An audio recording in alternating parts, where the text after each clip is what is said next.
So, what's up guys? Alright.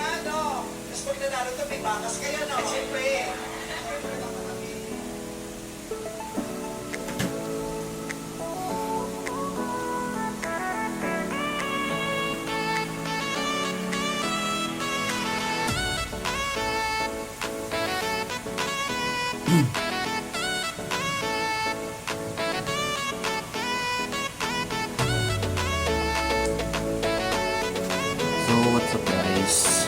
Today's video magpapalitan ng battery ng remote ng ABB. Kasi ito guys, wala na siya. Wala na siyang battery.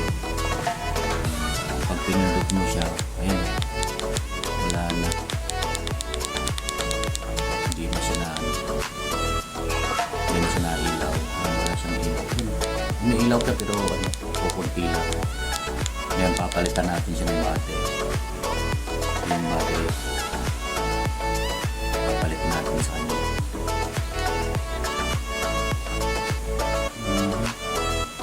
So, pagbukas nito guys, nakikita nyo yung ano niya. Yan. Ito.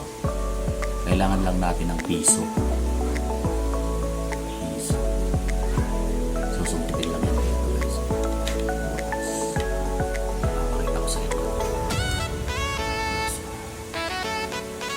Papalitan natin ng bago.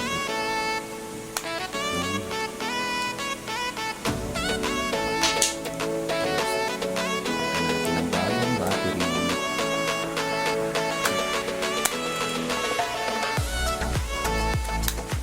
Guys, na siya.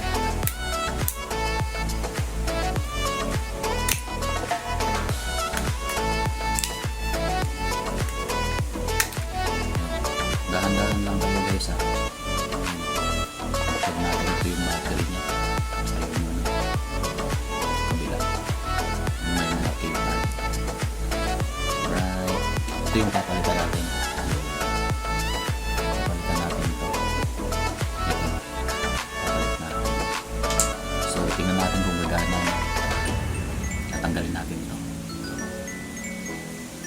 Sungkitin lang natin, pero dahan-dahan lang pag sungkit guys. Ayun, tanggal na. Ayan. Guys, so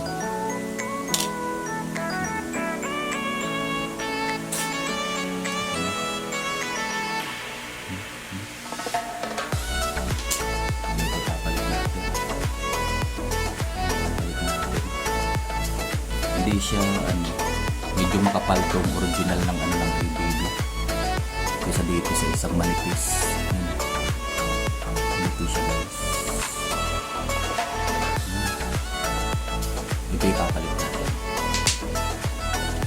So yun guys, so wala pa. Ito, kapalit natin. Alright.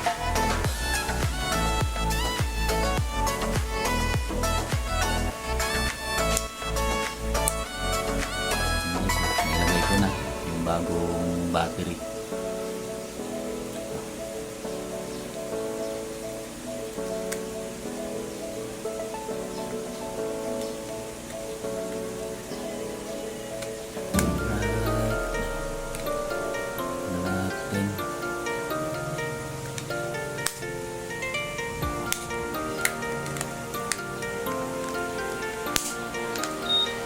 Yung, kumalaga na guys.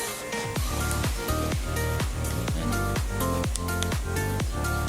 Nahilaw na siya. Ayan. So, paano nga ba pag-activate?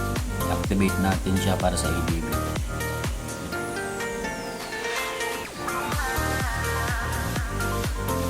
I-activate natin siya. Ang kulay pula. Dapat yan magkulay green. Actually guys, i-press nyo lang to. Press nyo lang to itong susi na to dito sa baba. Yan, activate na yan guys. Kulay green na siya. Alright, nagana na siya. So activate na to guys. Yung papatay na natin siya. Kasi may isa pa naman akong battery. Ito guys, actually dalawa yan. ng battery. Ito ang ginagamit ko muna. Gamitin ko muna. Replacement. Alright. So, i-activate ko muna itong isa.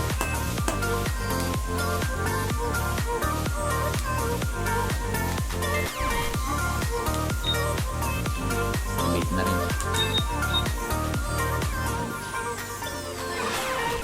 Okay guys, yun lang.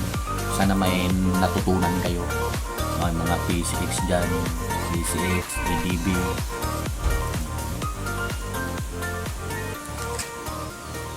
Peace out.